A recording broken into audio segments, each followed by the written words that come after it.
دادا اور ام ایمن کے ساتھ مدینہ منورہ کا سفر کیا، جہاں آپ کے والد کی قبر بھی تھی اور دادا کا ننھیال بھی تھا۔ آپ مدینے میں 1 ماہ رہ کر واپس ہوئے تو راستے میں آپ کی والدہ بیمار ہو گئیں اور مقام ابوا پہنچ کر انتقال کر گئیں۔ انا للہ و انا الیہ راجعون، انہیں وہیں دفن کیا گیا۔ اب بوڑھے عبد المطلب آپ کو لیے مکے پہنچے۔ ان کے دل پر آپ کی والدہ کی وفات کی وجہ سے گہرا اثر تھا۔ آپ کے لیے ان کے دل میں ایسی محبت پیدا ہوئی کہ خود ان کے اپنے بیٹوں کے لیے ویسی محبت نہ تھی۔ وہ آپ کی بہت قدر کرتے، اپنی اولاد سے بڑھ کر چاہتے، خوب اکرام کرتے، اپنے لیے تیار کرائے گئے خاص فرش پر انہیں بٹھاتے، اس فرش پر کسی اور کو نہ بیٹھنے دیتے، پیٹھ پر ہاتھ پھیرتے، آپ کی نقل و حرکت دیکھ کر خوش ہوتے۔ انہیں یقین تھا کہ مستقبل میں آپ کی نرالی شان ہونے والی ہے، لیکن ابھی آپ کی عمر 8 برس 2 مہینے کی ہوئی تھی کہ عبد المطلب بھی انتقال کر گئے۔ اب آپ کے چچا ابو طالب نے آپ کی کفالت کا بیڑا اٹھایا۔ یہ آپ کے والد کے سگے بھائی تھے، انہوں نے بھی آپ سے خاص رحمت اور شفقت برتی۔ وہ مالدار تو نہ تھے، لیکن آپ کی کفالت کے بعد اللہ تعالیٰ نے ان کے تھوڑے سے مال میں اس قدر برکت دی کہ ایک آدمی کا کھانا پورے کنبے کے لیے کافی ہو جاتا تھا۔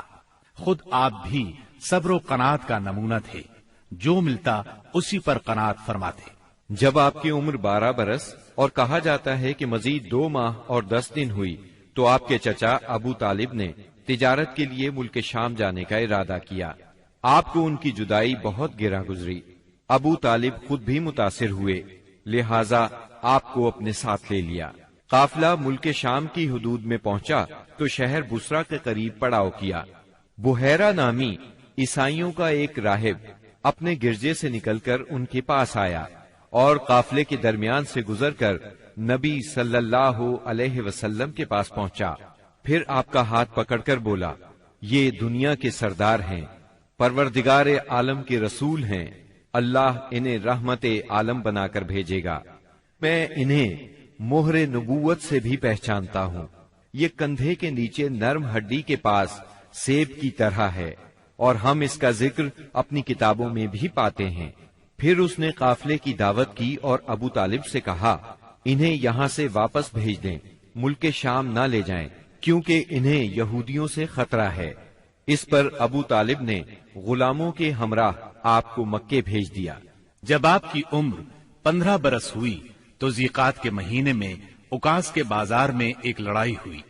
اس لڑائی میں ایک طرف قریش کے قبائل تھے اور دوسری طرف قیس اور اعلان کے قبائل تھے۔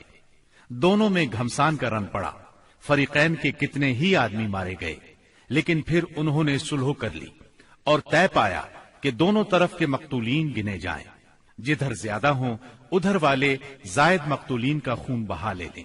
اس کے بعد جنگ ختم ہو گئی اور باہمی دشمنی کو ختم کر دیا گیا۔ اس جنگ میں نبی کریم صلی اللہ علیہ وسلم بھی شریک تھے، لیکن آپ نے لڑائی میں براہ راست حصہ نہیں لیا، اپنے چچاؤں کو تیر تھماتے تھے۔ اس جنگ کا نام جنگ فجار ہے۔ یہ نام اس لیے مشہور ہوا کہ اس میں حرام مہینے کی حرمت پامال کی گئی۔ فجار نام کے واقعات 4 بار پیش آئے، ہر سال ایک واقعہ پیش آتا رہا۔ جنگ فجار والا واقعہ آخری تھا۔ اس سے پہلے کے 3 واقعات میں ہلکے پھلکے جھگڑے ہوئے، شدید لڑائی صرف اسی چوتھے واقعے میں ہوئی۔ اس جنگ کے بعد ذیقعد ہی کے مہینے میں 5 قبائل کے درمیان ایک عہد نامہ طے پایا۔ اس عہد نامے کو حلف الفضول کہا جاتا ہے۔ ان قبائل کے نام یہ ہیں: بنو ہاشم، بنو مطلب، بنو اسد، بنی عبد العزا، بنو زہرہ اور بنو تیم۔ اس کی وجہ یہ ہوئی کہ یمن کا ایک آدمی اپنا سامان تجارت لے کر مکے آیا۔ آس بن وائل نے اس سے وہ مال خرید لیا، لیکن قیمت ادا نہ کی۔ اس نے بنو عبد الدار، بنو مخزوم، بنو سہم اور بنو عدی سے فریاد کی، لیکن انہوں نے کوئی توجہ نہ دی۔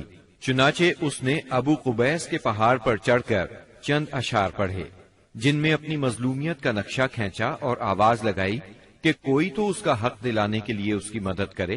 اس پر زبیر بن عبد المطلب نے دوڑ دھوپ کی، لہذا اس قبیلے کے افراد بنو تیم کے سردار عبداللہ بن جدعان کے گھر میں جمع ہوئے اور آپس میں عہد و پیمان کیا کہ مکے میں جو بھی مظلوم نظر آئے، خواہ مکے کا رہنے والا ہو یا کسی اور جگہ کا، یہ سب اس کی حمایت میں اٹھ کھڑے ہوں گے۔ انہوں نے آس بن وائل سے بھی اس کا حق لے کر اس کے حوالے کیا۔ اس عہد و پیمان میں آپ بھی اپنے چچاؤں کے ساتھ تھے۔ نبوت سے سرفراز ہونے کے بعد آپ فرمایا کرتے تھے، میں عبداللہ بن جدعان کے مکان پر ایک ایسے معاہدے میں شریک ہوا کہ مجھے اس کے بدلے سرخ اونٹ بھی پسند نہیں، اور اگر میں اس کے لیے اسلام کے دور میں بلایا جاتا تو ضرور جاتا۔ نبی اکرم صلی اللہ علیہ وسلم یتیم پیدا ہوئے اور اپنے دادا پھر چچا کی کفالت میں رہے۔ والد سے وراثت میں جو کچھ ملا تھا اس سے کچھ نہیں ہو سکتا تھا، چنانچہ جو ہی آپ ہلکے پھلکے کام کرنے کے لائق ہوئے، اپنے رضائی بھائیوں کے ساتھ دیار بنی سعد میں بکریاں چرانے لگے۔ پھر جب مکہ معظمہ آئے تو وہاں بھی چند قیرات کے عوض اہل مکہ کی بکریاں چرائیں۔ قیرات 1 دینار کا 20واں یا 24واں حصہ ہوتا ہے، جس کی قیمت اس زمانے میں بمشکل 80-90 روپے سمجھ لیں۔ کم عمری میں بکریاں چرانا انبیاء کی سنت ہے۔ ایک بار عہد نبوت میں آپ نے فرمایا، کوئی بھی نبی نہیں گزرا مگر اس نے بکریاں ضرور چرائیں۔ پھر جب آپ جوان ہو گئے تو تجارت شروع کی۔ بعض روایات کی روح سے آپ صائب بن ابی صائب کے ساتھ مل کر تجارت کرتے تھے۔ آپ تجارت میں بہترین ساتھی تھے، لین دین کے معاملے میں لڑتے جھگڑتے تھے، نہ بحث کرتے تھے۔ تمام معاملات میں آپ حد درجے امانت دار، سچے اور پرہیزگار مشہور تھے۔ زندگی کے سبھی میدانوں میں آپ کا یہی طریقہ تھا، اسی بنا پر آپ کا لقب ہی امین مشہور ہو گیا تھا۔ ان تمام وجوہات کی بنا پر آپ کی شہرت سن کر سیدہ خدیجہ نے آپ کو تجارت کے لیے اپنے مال کی پیشکش کی۔ وہ عزت اور مال دونوں لحاظ سے قریش کی ایک معزز خاتون تھی، لوگوں کو اجرت دے کر اپنا مال تجارت کے لیے بھیجا کرتی تھی۔ اس پیشکش کے ساتھ انہوں نے یہ بھی کہا کہ وہ آپ کو سب سے اچھی اجرت دیں گی۔ چنانچہ آپ نے ان کے غلام میسرہ کے ساتھ شام کا سفر کیا، وہاں خرید و فروخت کی۔ اس خرید و فروخت میں بہت زیادہ نفع ہوا، اس قدر برکت ہوئی کہ پہلے کبھی اتنا منافع نہیں ہوا تھا۔ شام سے آپ مکہ واپس آئے اور سیدہ کی امانت انہیں سونپی۔ سیدہ خدیجہ نے امانت اور برکت کا یہ حال دیکھا تو حیرت زدہ رہ گئیں۔ ادھر میسرہ نے بھی آپ کی باتیں انہیں بتائیں۔ تب سیدہ نے محسوس کر لیا کہ انہیں ان کی مراد مل گئی ہے، چنانچہ انہوں نے آپ سے اپنی سہیلی کے ذریعے سے شادی کی خواہش ظاہر کی۔ انہوں نے سیدہ خدیجہ کے چچا عمرو بن اسد کو پیغام بھیجا۔ اس طرح بات طے ہوئی۔ نکاح کا خطبہ ابو طالب نے پڑھا، اس میں اللہ کی حمد و ثنا کی، پھر آپ کے فضل و شرف کا ذکر کیا۔ اس کے بعد ایجاب و قبول کے الفاظ کہے اور مہر بیان کیا۔ یہ ملک شام کے سفر سے واپسی کے 2 مہینے اور چند دن بعد کی بات ہے۔ اس وقت آپ کی عمر 25 سال تھی اور سیدہ خدیجہ کی عمر 40 سال تھی۔ سیدہ خدیجہ کی شادی پہلے عتیق بن عائز مخزومی سے ہوئی تھی، وہ انتقال کر گیا تو ابو حالہ تیمی سے ہوئی، اس سے ایک بچہ بھی ہوا، مگر پھر ابو حالہ بھی فوت ہو گیا۔ اس کے بعد بڑے بڑے سرداران قریش نے شادی کا پیغام دیا، مگر سیدہ خدیجہ راضی نہ ہوئی، یہاں تک کہ اللہ تعالی نے انہیں آپ کی طرف مائل کر دیا، اور اس طرح سیدہ کو آپ صلی اللہ علیہ وسلم کی زوجیت کا شرف حاصل ہوا۔ سیدہ خدیجہ نبی صلی اللہ علیہ وسلم کی پہلی بیوی تھی۔ ان کے جیتے جی آپ نے کسی اور سے شادی نہ کی۔ آپ کی تمام اولاد بھی انہی سے ہوئی، صرف ابراہیم ماریا قبطیہ سے ہوئے۔ آپ کی اولاد کے نام یہ ہیں، پہلے قاسم پیدا ہوئے، پھر زینب، پھر رقیہ، پھر ام کلثوم، پھر فاطمہ، پھر عبداللہ۔ بعض مورخوں نے تعداد اولاد اور اولاد کی ترتیب اس سے مختلف بھی لکھی ہے۔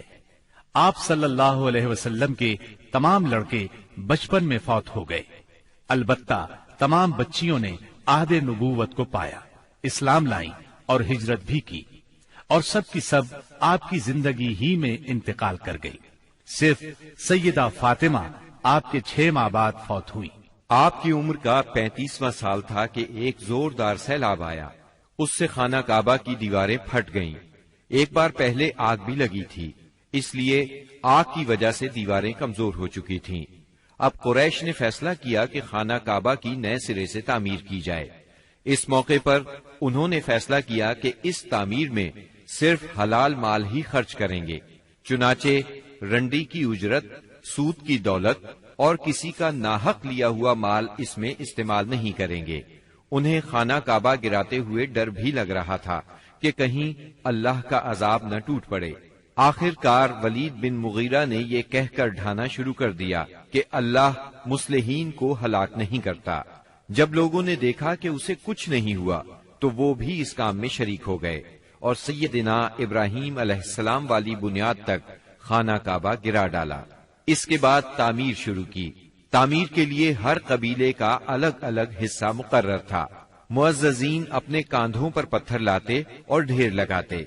نبی کریم صلی اللہ علیہ وسلم اور آپ کے چچا عباس بھی پتھر ڈھو رہے تھے۔ تعمیر کا کام باقوم نامی ایک رومی معمار کر رہا تھا۔ مال چونکہ اس قدر جمع نہ ہو سکا تھا کہ سیدنا ابراہیم علیہ السلام والی بنیادوں پر تعمیر مکمل کی جا سکتی، اس لیے شمال کی طرف سے قریباً 6 ہاتھ چھوڑ کر اس پر ایک چھوٹی سی دیوار اٹھا دی گئی تاکہ علامت باقی رہے کہ یہ بھی خانہ کعبہ کا حصہ ہے۔ اس کو ہجر اور حتیم کہتے ہیں۔ جب دیوار حجر اسود تک اٹھ گئی تو ہر سردار نے چاہا حجر اسود کو اس کی جگہ رکھنے کا شرف اسے حاصل ہو۔ اس پر سخت جھگڑا اٹھ کھڑا ہوا جو 4-5 روز تک جاری رہا۔ کسی طرح فیصلہ نہ ہو پایا کہ حجر اسود کون رکھے گا، اور قریب تھا کہ حرم میں خون ریزی ہو جائے، لیکن ابو امیہ کی ایک تجویز سب نے منظور کر لی۔ ابو امیہ سب سے زیادہ عمر رسیدہ تھا۔ اس نے کہا، میری تجویز یہ ہے کہ کل صبح مسجد حرام کے دروازے سے جو شخص سب سے پہلے داخل ہو اس سے فیصلہ کرا لیا جائے، یعنی وہ جس کے حق میں فیصلہ دے دے حجر اسود وہی اس کی جگہ پر رکھے گا۔ دوسرے دن صبح سویرے جو شخص سب سے پہلے داخل ہوا وہ نبی اکرم صلی اللہ علیہ وسلم تھے۔ قریش آپ کو دیکھتے ہی بول پڑے، هذا الامین رضینا هذا محمد، یہ تو محمد ہیں جو کہ امین ہیں، ہم ان سے راضی ہیں۔ پھر آپ ان کے نزدیک پہنچے تو آپ کو تفصیل سنائی گئی۔ آپ نے اس مسئلے کا حل یہ نکالا کہ ایک چادر لی، اس میں حجر اسود کو رکھا اور سب سرداروں سے کہا اس چادر کو سب لوگ کناروں سے پکڑ کر اٹھائیں۔ سب نے ایسا ہی کیا۔ جب چادر حجر اسود کی جگہ پہنچ گئی تو آپ نے اپنے مبارک ہاتھوں سے حجر اسود کو اس کی جگہ پر رکھ دیا۔ یہ اس قدر عمدہ فیصلہ تھا کہ سب خوش ہو گئے۔ نبی کریم صلی اللہ علیہ وسلم بچپن ہی سے عقل سلیم کے مالک تھے، پاک دامن تھے، بھرپور قوت کے مالک تھے۔ جوانی اور پختگی کا زمانہ آیا تو آپ کی خوبیاں اور زیادہ نکھر کر سامنے آئیں۔ آپ درست سوچ، صحیح نظر، بہترین اخلاق اور عمدہ عادات کا سب سے بلند نمونہ تھے۔ سچائی اور امانت، صبر و شکر، حیا اور وفا، خیر خواہی اور تواضع سبھی میں ممتاز تھے۔ بھلائی اور احسان میں آپ کا کوئی ثانی نہیں تھا۔ ابو طالب نے کیا خوب کہا ہے، ابیض یستسقى الغمام بوجهه ثمال الیتامی عصمت للارامل، وہ گورے مکھڑے والا جس کی برکت سے ابر رحمت برستا ہے، وہ یتیموں کا سہارا اور بیواؤں کا نگہبان ہے۔ آپ بہت صلہ رحمی کرنے والے تھے، لوگوں کا بوجھ اپنے سر لیتے تھے، کنگال کی ایسی مدد فرماتے کہ مالدار ہو جاتا یا روزگار سے لگ جاتا، مہمان کی مہمانی کرتے اور مصیبت کے مارے ہوں سے تعاون فرماتے۔ اللہ تعالیٰ نے آپ کی حفاظت اور نگہبانی کا خاص انتظام فرمایا تھا، اور قوم کے اندر پھیلی ہوئی خرافات اور برائیوں کے خلاف آپ کے دل میں نفرت ڈال دی تھی۔ چنانچہ آپ بتوں کی عید پر حاضر ہوتے، نہ شرک کے میلوں میں جاتے اور نہ آپ آستانوں یا غیر اللہ کے نام پر ذبح کیا ہوا جانور کھاتے، نہ بتوں ہی کو چھوتے اور نہ ان سے تقرب حاصل کرتے تھے۔ لات اور عزا کی قسم تو سننا بھی گوارا نہ فرماتے۔ شراب نوشی اور کھیل کود کی مجلسوں سے آپ انتہائی دور تھے۔ ایسی کسی مجلس میں آپ نے کبھی شرکت نہ فرمائی، جبکہ یہی مجلس جوانوں کی تفریح اور دوستوں سے ملاقات کے مقامات تھی۔ اللہ نے آپ کو خلوت پسندی عطا فرمائی تھی۔ عربوں کی جہالت اور گناہ آلود زندگی نے آپ کو افسردہ اور غمگین بنا دیا تھا۔ آپ اپنے اطراف میں پھیلی ہوئی انسانی اجتماعی زندگی کا مشاہدہ فرماتے تو آپ کو یہ محسوس کر کے دکھ ہوتا کہ ایک اللہ کی عبادت کا تصور دینے والے دین کو وہ لوگ بالکل بھول چکے تھے، اس دین کو جو ان کے جد امجد سیدنا ابراہیم علیہ السلام کا دین تھا، اسے بالکل فراموش کر چکے تھے۔ وہ اپنے ہاتھوں سے کعبے کی تعمیر نو بڑے احترام سے کرتے تھے، لیکن خانہ کعبہ میں بت رکھ کر ان کی پوجا کرتے تھے۔ یہ شرک نہیں تو اور کیا ہے؟ منافقت اور کہتے کس کو ہیں؟ جوا، شراب نوشی، بت پرستی اور بے حیائی معاشرے کا جز بن چکی ہے۔ اللہ تعالیٰ کی وحدانیت کا تصور تو پایا جاتا ہے، مگر اس تصور کو بت پرستی کے ذوق اور شوق نے بہت دھندلا کر دیا ہے۔ بتوں کی شکل میں اپنے معبود گھڑ لیے ہیں۔ ہر قبیلے اور ہر خاندان کا ایک پسندیدہ بت ہے، اور کعبے میں 360 بت رکھے ہوئے ہیں۔ بت پرستی کے شوق کا یہ عالم ہے کہ قریش سفر میں جاتے ہیں تو ستو کے بت بنا لیتے ہیں، اور جب ضرورت پڑتی ہے تو اپنے معبودوں کو گھول کر پی لیتے ہیں۔ قریش کے معاشرے اور عرب کے ماحول میں عورت بیچاری کی حالت اس قدر پست، ذلیل اور ردی ہے کہ وہ اونٹوں، بکریوں اور غلے کی طرح تجارت کی چیز بن چکی ہے۔ شادیوں پر کوئی پابندی، کوئی روک نہیں۔ ایک مرد جتنی عورتوں سے چاہے شادی کر سکتا ہے، اور دوسری طرف عورت بھی جتنے مردوں کو پسند کرے ان سے تعلق پیدا کر سکتی ہے۔ چوری چھپے آشنائی سے لے کر کھلی بے حیائی تک ہر برائی کی جاتی ہے۔ پستی اور گراوٹ کی انتہا ہے کہ منقولہ اور موروثی جائیداد کی طرح باپ کی بیویاں بھی بیٹے کو ورثے میں ملتی ہیں، اور وہ اپنی حقیقی ماں کے سوا اپنی ستیلی ماؤں سے شادی کرنے میں کسی قسم کی آر محسوس نہیں کرتا۔ اس بے حیائی کے ساتھ عربوں میں ایک شدید مجرمانہ قسم کی غیرت بھی پائی جاتی ہے، وہ یہ کہ ہماری لڑکیاں کسی کو بیاہ ہی نہ جائیں، کوئی مرد ہمارا داماد نہ بنے۔ سنگ دلی کی حد تک اس غیر فطری غیرت کے سبب لڑکیاں زندہ دفن کی جاتی ہیں، اور اس انتہا درجے کی بے رحمی پر الٹا فخر کیا جاتا ہے۔ آقا کو غلاموں کی موت اور زندگی پر پورا مالکانہ اختیار حاصل ہے۔ ملک میں کوئی مرکزیت نہیں پائی جاتی، ہر قبیلہ اپنے ایک سردار کے ماتحت خود مختار بنا بیٹھا ہے۔ اس چیز نے قبائل کو شدید قسم کی رقابتوں میں مبتلا کر دیا ہے۔ ذرا ذرا سی بات پر تلواریں نیام سے باہر آ جاتی ہیں، اور بڑی خوفناک جنگیں ہوتی ہیں جن کا سلسلہ کئی پشتوں تک جاری رہتا ہے۔ آنے والی نسلیں اپنے اسلاف اور آباء و اجداد کے خون کا انتقام لیتی ہیں۔ گھڑ دوڑ میں گھوڑا دوڑانے پر جھگڑا، کھیتوں میں بکریاں چرانے پر لڑائی، اور چشموں سے پانی بھرنے پر خونریزی کرتے ہیں۔ اپنے دشمنوں کو قتل کر کے ان کی کھوپڑیوں میں شراب پیتے ہیں۔ عرب قوم جاہل ہے، لکھنا پڑھنا نہیں جانتی، مگر انہیں اپنی شاعری اور زباندانی پر اتنا گھمنڈ اور غرور ہے کہ ساری دنیا کو اپنی فصاحت اور شاعری کے مقابلے میں گنگا خیال کرتے ہیں۔ توہم پرستی انتہا کو پہنچی ہوئی ہے۔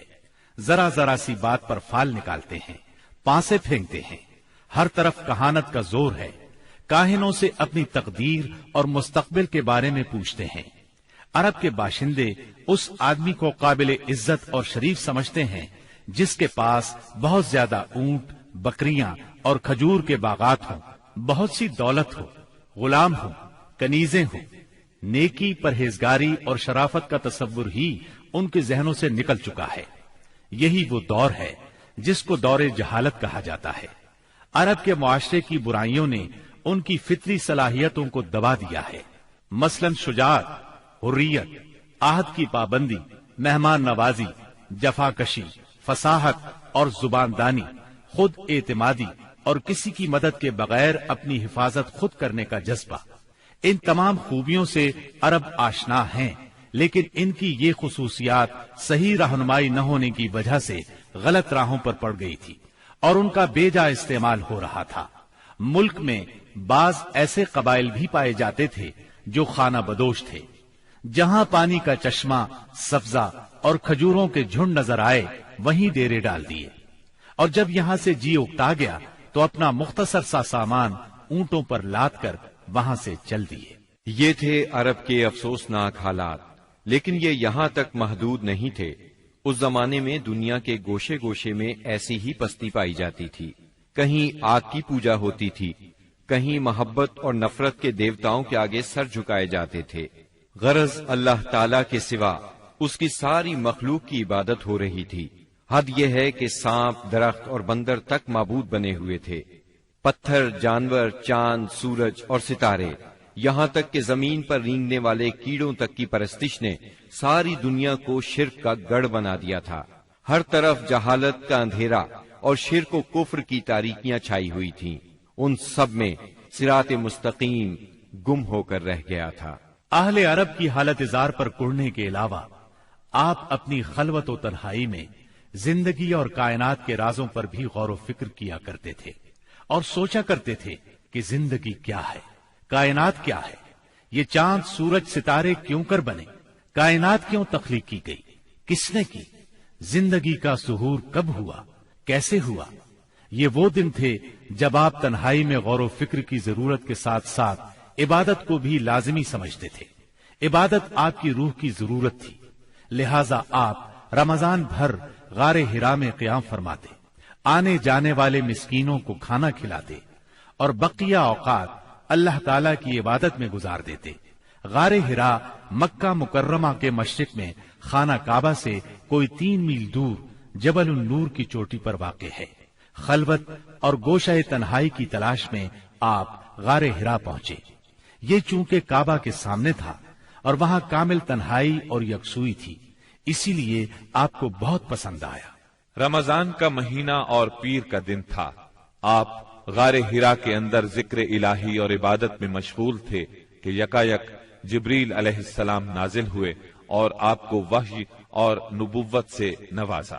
سیدہ عائشہ رضی اللہ عنہا فرماتی ہیں، رسول اللہ صلی اللہ علیہ وسلم پر وحی کا آغاز نیند میں اچھے خواب سے ہوا۔ آپ جو خواب دیکھتے وہ سفیدہ سحر کی طرح نمودار ہوتا۔ پھر آپ کو تنہائی پسند آنے لگی، چنانچہ آپ غار ہرا میں خلوت فرمانے لگے اور کئی رات گھر آئے بغیر عبادت کرتے اور اس عرصے کے لیے توشہ بھی ساتھ لے جاتے۔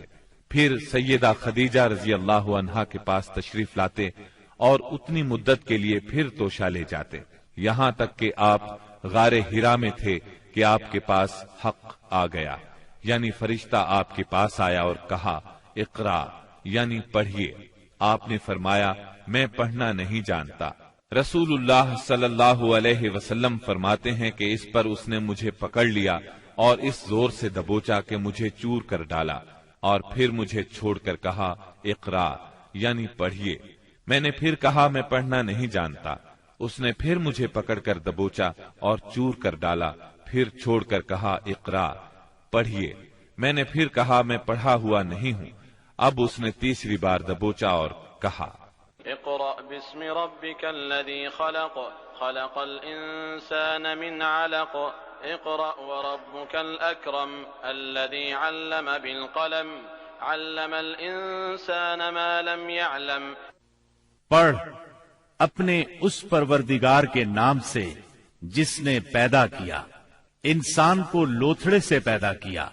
پڑھ تیرا رب بڑا کریم ہے جس نے قلم کے ذریعے سے علم دیا، انسان کو وہ بات سکھائی جسے وہ جانتا نہ تھا۔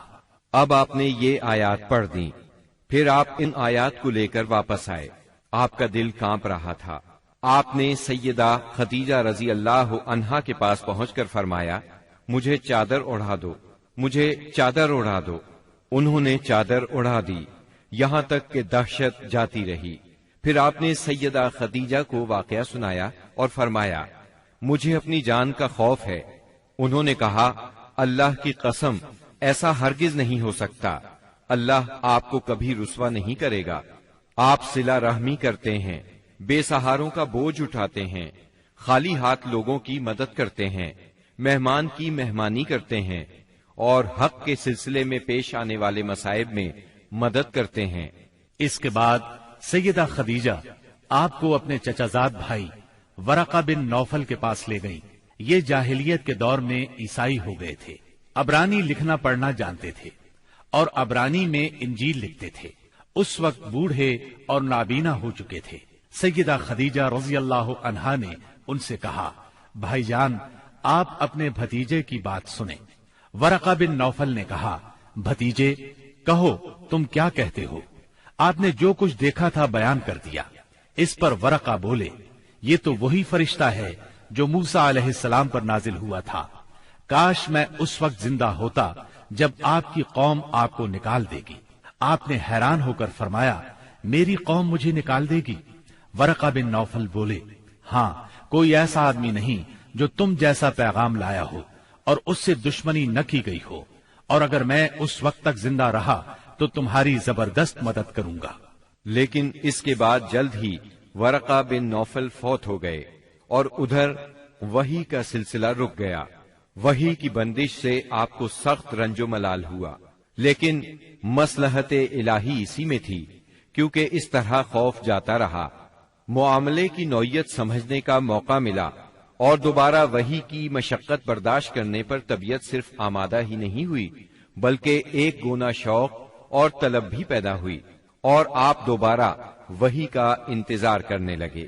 ادھر آپ گوشہ نشینی کی بقیہ مدت پوری کرنے کے لیے ورقہ کے پاس سے پلٹ کر دوبارہ غار حرا میں تشریف لا چکے تھے۔ جب ماہ رمضان ختم ہو گیا اور آپ کی اعتکاف کی مدت پوری ہو گئی تو عادت کے مطابق پہلی شوال کی صبح حرا سے اتر کر مکہ معظمہ روانہ ہوئے۔ نبی کریم صلی اللہ علیہ وسلم ارشاد فرماتے ہیں، میں پہاڑ سے اتر کر میدان میں پہنچا تو مجھے پکارا گیا۔ میں نے دائیں دیکھا، کچھ دکھائی نہ دیا، بائیں دیکھا تو بھی کچھ دکھائی نہ دیا، سامنے دیکھا تو بھی کچھ دکھائی نہ دیا، پھر پیچھے دیکھا تو وہاں بھی کچھ نظر نہ آیا۔ اس کے بعد میں نے سر اوپر اٹھایا تو کیا دیکھتا ہوں کہ جو فرشتہ حرا میں میرے پاس آیا تھا وہی آسمان و زمین کے درمیان موجود ہے۔ یہ دیکھ کر میرا پورا وجود اس کے رعب سے بھر گیا، یہاں تک کہ میں زمین کی طرف جھک گیا۔ پھر میں خدیجہ کے پاس آیا اور کہا، مجھے چادر اڑا دو، مجھے چادر اڑا دو، مجھے کمبل اڑا دو، ٹھنڈے پانی کے چھینٹے مارو۔ انہوں نے کمبل اڑا دیا، ٹھنڈے پانی کے چھینٹے مارے، پھر یہ آیات نازل ہوئی، یا ایھا المدثر قم فانذر وربک فکبر وثیابک فطہر والرجز فاہجر۔ اے کمبل پوش، اٹھ اور لوگوں کو ان کی بدعملی کے نتائج سے ڈرا، اپنے رب کی بڑائی بیان کر اور اپنے کپڑے پاک رکھ اور گندگی سے الگ تھلگ رہ۔ بعثت نبوی کے ابتدائی 3 برسوں میں آپ چپکے تبلیغ کرتے رہے۔ اس دوران میں سیدنا ارقم رضی اللہ عنہ کا گھر اسلامی تحریک کا مرکز بنا۔ یہ گھر کوہ صفا کے دامن میں واقع تھا۔ نمازیں گھروں کے اندر اور پہاڑوں کی گھاٹیوں میں پڑھی جاتی رہیں۔ اس تبلیغ کے ذریعے سے چراغ جلتا رہا۔ آپ نے سب سے پہلے ان لوگوں کو تبلیغ فرمائی جن کے آپ کے ساتھ تعلقات تھے۔ آپ کو اپنے ان قریبی ساتھیوں کی طرف سے مایوسی کا سامنا نہیں کرنا پڑا۔ عورتوں میں آپ کی زوجہ سیدہ خدیجہ رضی اللہ عنہا، غلاموں میں زید بن حارثہ رضی اللہ عنہ، مردوں میں سیدنا ابو بکر صدیق رضی اللہ عنہ اور لڑکوں میں سیدنا علی رضی اللہ عنہ نے سب سے پہلے اسلام قبول کیا۔ خفیہ دعوت و تبلیغ کا یہ سلسلہ قریباً 3 سال تک جاری رہا۔ اس عرصے میں جن حضرات نے اسلام قبول کیا ان کے نام یہ ہیں: بلال بن رباح، عثمان بن عفان، زبیر بن عوام، عبد الرحمن بن عوف، طلحہ بن عبید اللہ، سعد بن ابی وقاص، عمر بن انبسہ، خالد بن سعد بن عاص، عمار بن یاسر، خباب بن ارت، ابو عبیدہ بن جراح، سعید بن زید، جعفر بن ابی طالب، عبداللہ بن مسعود، ابو سلمہ، عثمان بن مظعون، صہیب رومی اور ارقم رضی اللہ عنہم، مجموعی طور پر قریباً 40 افراد نے اسلام قبول کیا۔ ان حضرات کو السابقون الاولون کہا گیا۔ اس خاموش تبلیغ کے نتیجے میں 40 افراد نے اسلام قبول کیا۔ اس طرح اسلام کی بنیاد مضبوط ہو گئی۔ تب اللہ کا حکم آیا، اے کمبل لپیٹ کر لیٹنے والے، اٹھو اور خبردار کرو، اپنے رب کی بڑائی کا اعلان کرو۔ یہ سورہ مدثر کی پہلی 2 آیات کا ترجمہ ہے۔ ان میں نبی صلی اللہ علیہ وسلم کو اس عظیم اور جلیل کام کے لیے اٹھنے اور نیند کی چادر پوشی اور بستر کی گرمی سے نکل کر جہاد، کوشش اور مشقت کے میدان میں آنے کے لیے کہا گیا۔ یا ایھا المدثر قم فانذر، اے چادر پوش، اٹھ اور ڈرا۔ گویا کہا جا رہا ہے جسے اپنے لیے جینا ہے وہ تو راحت کی زندگی گزار سکتا ہے، لیکن آپ جو اس زبردست بوجھ کو اٹھا رہے ہیں تو آپ کو نیند سے کیا تعلق، آپ کو راحت سے کیا سروکار، آپ کو گرم بستر سے کیا مطلب، پرسکون زندگی سے کیا نسبت، راحت بخش ساز و سامان سے کیا واسطہ۔ آپ اٹھ جائیے اس عظیم کام کے لیے جو آپ کا منتظر ہے، اس بھاری بوجھ کے لیے جو آپ کے لیے تیار ہے۔ اٹھ جائیے جد و جہد اور مشقت کے لیے، تکان اور محنت کے لیے اٹھ جائیے کہ اب نیند اور راحت کا وقت گزر چکا، اب آج سے مسلسل بیداری ہے، طویل اور مشقت سے لبریز جہاد ہے۔ اٹھ جائیے اس کام کے لیے مستعد اور تیار ہو جائیے۔ یہ بڑا عظیم اور پرہیبت حکم ہے۔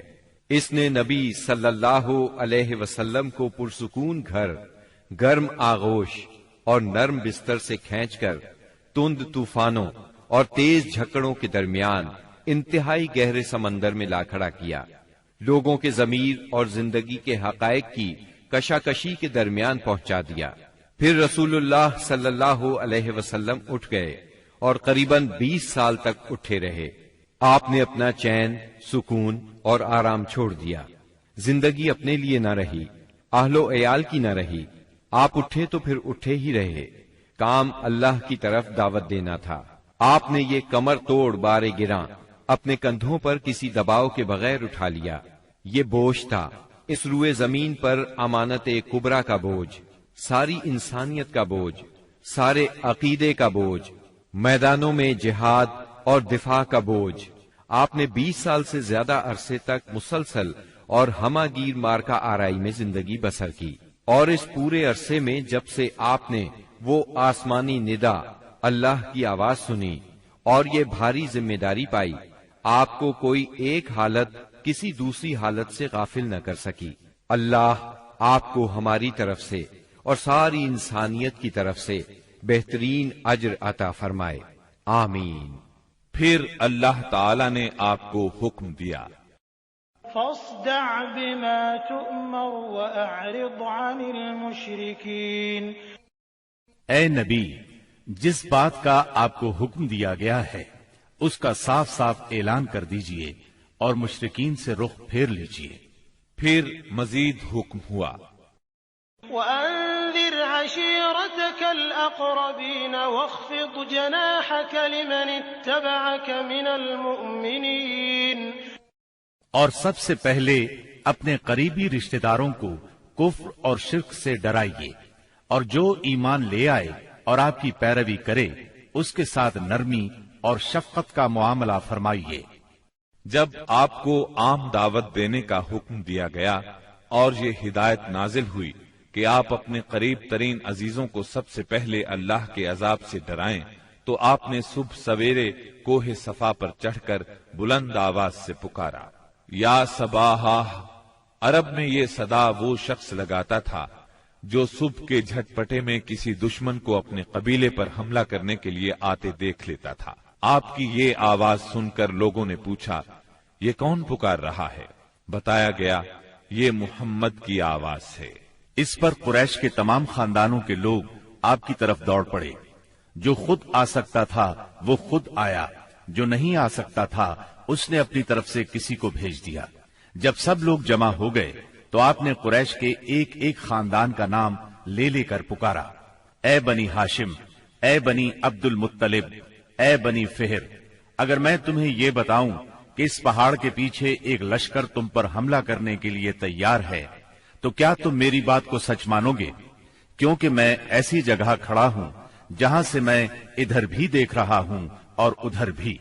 سب نے یک زبان ہو کر کہا، ہم آپ کی بات فوراً مان لیں گے، ہم نے کبھی آپ کو جھوٹا نہیں پایا، ہم نے ہمیشہ آپ کو سچا ہی پایا ہے۔ تب آپ نے فرمایا، میں تمہیں ایک سخت عذاب سے پہلے خبردار کرنے کے لیے بھیجا گیا ہوں۔ آپ کا چچا ابو لہب بھی اس مجمع میں موجود تھا۔ وہ آپ کا خطاب سن کر سخت برہم ہوا، کہنے لگا، ستیہ ناس جائے تیرا، کیا اس لیے تو نے ہمیں جمع کیا ہے؟ ایک روایت میں یہ بھی ہے کہ اس نے پتھر اٹھایا تاکہ آپ کو کھینچ مارے۔ اس طرح مکے میں اعلانیہ تبلیغ کی ابتدا ہوئی، لوگ مسلمان ہونے لگے۔ مسلمان ہونے والوں میں زیادہ تر نوجوان لوگ تھے۔ اس طرح ان کے بڑوں کو بہت دکھ ہوا کہ ہماری اجازت اور مرضی کے بغیر یہ کیوں پرانے قومی دین سے پھر گئے۔ ان لوگوں نے اپنے نو عمر رشتہ داروں کو طرح طرح سے اذیتیں دی، مارا پیٹا، بیڑیاں لگا کر قید کیا، چھت کے بغیر کمروں میں بند کیا، تپتی ریت پر ننگے بدن لٹایا، مگر یہ تمام اذیتیں بے اثر رہیں۔ ان لوگوں میں آزاد مرد اور عورتیں بھی تھیں، لونڈی اور غلام بھی تھے۔ لونڈیوں اور غلاموں کو ان کے آقاؤں نے شدید تکالیف پہنچائیں۔ اسی طرح موالی بھی تھے، یعنی غیر قبیلوں کے عرب، جو اہل مکہ میں کسی ایک کے ساتھ کسی معاہدے کے ذریعے سے موالی بن گئے تھے، مطلب یہ کہ ان کے حلیف بن گئے تھے۔ ان میں سے ایک سیدنا عمار بن یاسر رضی اللہ عنہ کا خاندان بھی تھا۔ ان کے خاندان کو خاص طور پر ظلم کا نشانہ بنایا گیا۔ سیدنا یاسر رضی اللہ عنہ پر اتنا ظلم ڈھایا گیا کہ وہ شہید ہو گئے۔ سیدہ سمیہ رضی اللہ عنہا جو سیدنا عمار کی والدہ تھیں، انہیں ابو جہل نے نیزہ مار کر شہید کر دیا۔ یہ اسلام میں پہلی شہید خاتون ہیں۔ جلد ہی قرآن کریم میں بت پرستی کے خلاف سخت آیات نازل ہوئیں۔ مثلا سورہ انبیاء کی آیت 98 میں ارشاد ہوا، إنكم وما تعبدون من دون الله حصب جهنم أنتم لها واردون۔ بے شک تم اور وہ بت جن کو تم اللہ کے سوا پوجا کرتے ہو سب دوزخ کا ایندھن ہوں گے اور تم سب اس میں داخل ہو کر رہو گے۔ اس پر مشرکین کے ظلم و ستم میں اور شدت آ گئی۔ آپ کی ذات کے خلاف اور اسلام کے حلقے میں داخل ہونے والوں کے خلاف تیزی آ گئی۔ خاص طور پر ابو جہل اور ابو لہب نے انسانیت کی حدود پھلانگ ڈالی۔ علانیہ تبلیغ کے بعد نبی صلی اللہ علیہ وسلم نے حرم میں اس طریقے سے نماز شروع کر دی جو اللہ تعالی نے آپ کو سکھایا تھا، اور یہی وہ چیز تھی جس سے قریش نے پہلی مرتبہ محسوس کیا کہ آپ کسی نئے دین کے دعوے دار ہیں۔ اس پر ابو جہل کی جاہلیت اور بھڑک اٹھی۔ اس نے آپ کو دھمکانا شروع کر دیا۔ آپ سے سخت لہجے میں کہا، حرم میں اس طریقے سے عبادت نہ کریں۔ پھر ابو جہل نے قریش کے لوگوں سے پوچھا، کیا محمد تمہارے سامنے زمین پر اس طرح اپنا منہ ٹکاتے ہیں؟ ان لوگوں نے کہا ہاں۔ اس پر اس نے کہا، لات اور عزا کی قسم، اگر میں نے اسے اس طرح نماز پڑھتے دیکھ لیا تو میں اس کی گردن پر اپنا پاؤں رکھ دوں گا اور اس کا چہرہ زمین پر رگڑ دوں گا۔ پھر ایسا ہوا کہ اس نے آپ کو نماز پڑھتے دیکھ لیا۔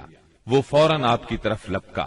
وہ اپنے اعلان کے مطابق آپ کی گردن مبارک پر اپنا ناپاک پاؤں رکھنا چاہتا تھا کہ اسی وقت لوگوں نے اسے گھبرا کر خوف زدہ انداز میں پیچھے ہٹتے دیکھا۔ وہ اپنے منہ کو کسی چیز سے بچانے کی کوشش کر رہا تھا۔ لوگوں نے اس سے پوچھا، تجھے کیا ہوا؟ اس طرح پیچھے کیوں ہٹایا؟ اس نے کہا، میرے اور اس کے درمیان اچانک آگ کی ایک خندق اور کوئی ہولناک چیز تھی اور کچھ پر تھے۔ اس کی یہ بات کسی نے آپ کو بتائی تو آپ نے فرمایا، اگر وہ میرے قریب پھٹکتا تو فرشتے اس کے چیتھڑے اڑا دیتے۔ سیدنا ابن عباس رضی اللہ عنہ سے روایت ہے کہ رسول اللہ صلی اللہ علیہ وسلم مقام ابراہیم پر نماز پڑھ رہے تھے۔ ایسے میں ابو جہل کا ادھر سے گزر ہوا۔ اس نے کہا، اے محمد، کیا ہم نے تمہیں اس سے منع نہیں کیا تھا؟ یہ کہہ کر وہ آپ کو دھمکیاں دینے لگا۔ جواب میں آپ نے بھی اسے سختی سے جھڑک دیا۔ اس پر اس نے کہا، اے محمد، تم کس بل پر مجھے ڈراتے ہو؟ اللہ کی قسم، اس وادی میں میرے حمایتی سب سے زیادہ ہیں۔ ایک دن کسی جگہ اونٹ ذبح کیا گیا۔ ابو جہل نے عقبہ بن ابی معیط کو بھیجا کہ جا کر اوجھڑی اٹھا لائے، اور جب آپ سجدے میں جائیں تو اس کو آپ کی پیٹھ پر رکھ دے۔ اس نے ایسا ہی کیا۔ وہ اس قدر وزنی تھی کہ آپ سجدے سے سر نہ اٹھا سکے۔ سیدہ فاطمہ رضی اللہ عنہا اس وقت بچی تھیں۔ انہیں اطلاع ملی تو وہ دوڑی آئیں اور اس غلیظ بوجھ کو آپ کی کمر مبارک سے اتارا۔ سیدنا عمرو بن عاص چشمدید واقعہ بیان کرتے ہیں۔ ایک روز نبی اکرم صلی اللہ علیہ وسلم خانہ کعبہ میں نماز پڑھ رہے تھے۔ عقبہ بن ابی معیط آیا۔ اس نے اپنی چادر کو لپیٹ دے کر آپ کی گردن مبارک میں ڈال دیا اور بل دینے لگا۔ جب اس نے بل پر بل دیے تو آپ کی گردن مبارک بھنج گئی۔ آپ اسی طرح اطمینان قلب سے سجدے میں پڑے رہے۔ اتنے میں سیدنا ابو بکر صدیق رضی اللہ عنہ وہاں پہنچ گئے۔ انہوں نے دھکے دے کر عقبہ بن ابی معیط کو ہٹایا اور ان سے فرمایا، أتقتلون رجلا أن يقول ربي الله وقد جاءكم بالبينات؟ کیا تم ایک ایسے شخص کو مارتے ہو اور صرف اس جرم میں کہ وہ کہتا ہے میرا پروردگار اللہ ہے، اور وہ تمہارے پاس روشن دلائل لے کر آیا ہے۔ ان کے ایسا کہنے پر چند شریر سیدنا صدیق اکبر رضی اللہ عنہ پر ٹوٹ پڑے اور انہیں خوب زد و کوب کیا۔ انہی واقعات پر سورہ علق کی آیات 6 تا 19 نازل ہوئی، اور اسی سورت کی پہلی 5 آیات نازل ہونے کے بعد سب سے پہلے اسلام کا اظہار نبی کریم صلی اللہ علیہ وسلم نے نماز ہی سے کیا تھا۔